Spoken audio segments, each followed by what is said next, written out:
Hi, my name is Randy Von Bosi, and I attended the January 4th, 2018 City Council meeting with many of you who were there in person or watched the recordings online. I hope that many of you will continue to attend or watch these meetings simply because the more people that have this information, the less you have to rely on me. I wanted to get this video out early in the day, but I have really struggled to figure out the right things to say. The polarization in the room last night, as well as throughout some online conversations that have occurred, has been palpable. I want to be transparent in saying that I do have a friendship with both Mayor Witt and Councilman Adams. And while I do not agree with all of the actions of either one, I do have a great respect for the things that they are trying to accomplish.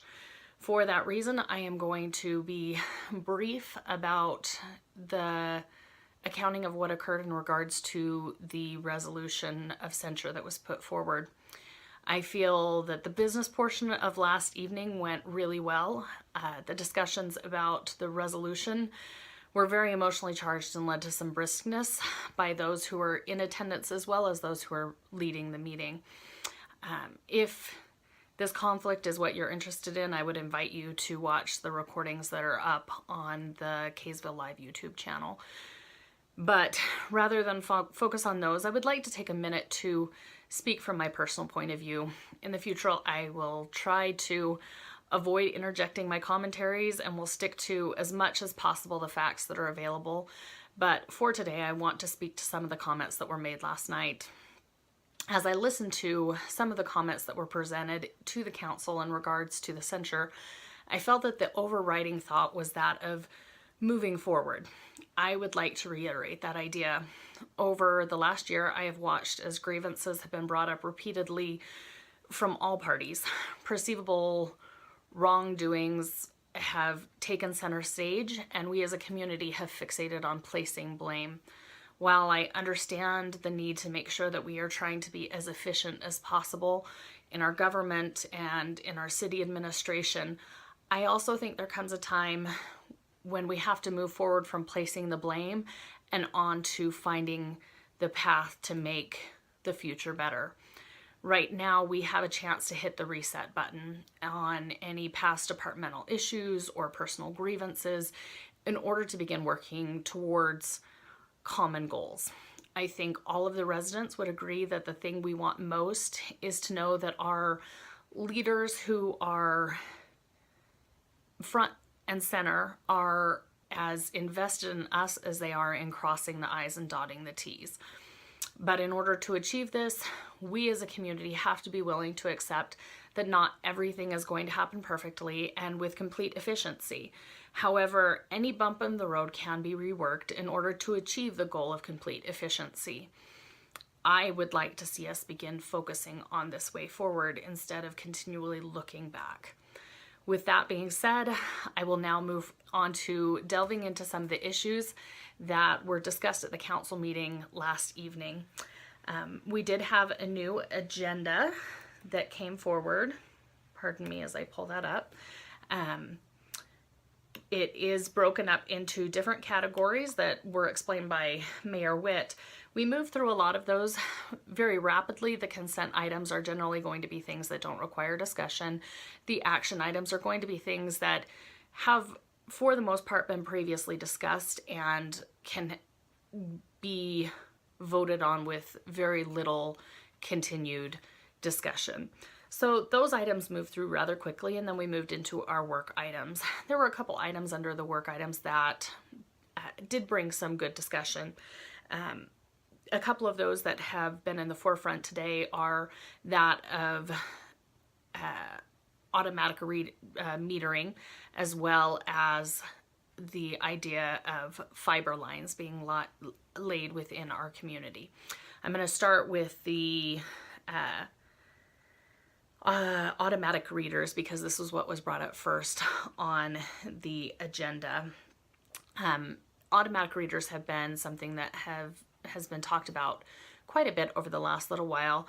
The reasoning for this is that at present we have a person who goes around and reads those meters every month, and it takes almost a full month of work in order to read every meter at every house in the city. And then all of that information that is gathered by going house to house then has to be transposed into our accounting system. And it does leave a lot of room for error, and it is very time consuming. There is technology out there right now that can mitigate this process and make it so that it is more efficient.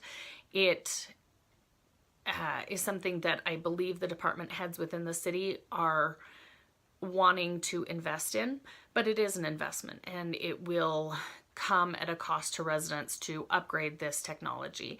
As we look at this, the pros and cons become the cost of paying somebody to continue reading meters and the efficiency that is lacking in that versus the cost of putting in meters, but then hopefully making up that cost on the back end by not continuing to pay somebody to read the meters, and also to be able to fine-tune how we charge for power and water in the city. So that was a discussion that will be ongoing. It got moved to come back as a work item so that we could hear a report from the Power Commission on what their feelings are as far as automatic readers for power is.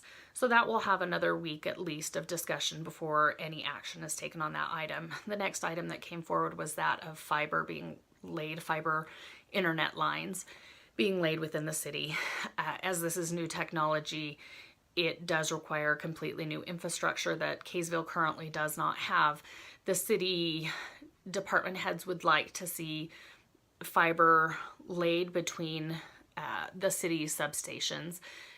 On this map, you can see that the fiber lines would circle the city basically as they connect to the substations. This fiber connectivity would not be usable to residents at present. It would simply be for use by the city organization in order to speed up the city's internet capacities. So that is on the table right now, and it will come forward as an action item on the January 21st agenda to be voted on, whether we will make that investment as a city into laying those fiber lines. The last thing that was brought up was that of impact fees. This has been a discussion that we have heard brought up a few times over the last year as we've discussed whether or not we are charging enough to developers or home builders in impact fees to accurately cover the cost of the impacts on the community. This is a very legal process and cannot be arbitrary. Any assessment of impact fees has to be accurate and defensible. And so it is important that we have accurate information and are able to defend why we are charging the impact fees that we are. Councilman Adams was concerned that in the bids that were presented to the council, we only bid out to a few companies. And so he requested that this go back out and cast a wider net to get more bids to come back. There was some discussion on this, but the council did agree that we would like to see at least a wider net cast. Even if we don't get more bids back, it would be nice to open that door up. So those discussions all took place, and it will be interesting to see going forward. Just to reiterate, we do have a new process. The public comment period comes after the work items on the agenda. The public does have a chance to comment during any of the action items that are listed on the agenda.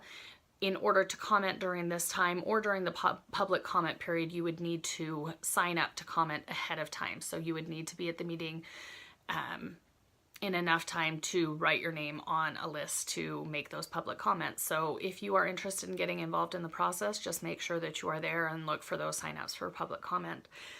This is all I have for today, and I look forward to seeing things continue to unfold. Thank you.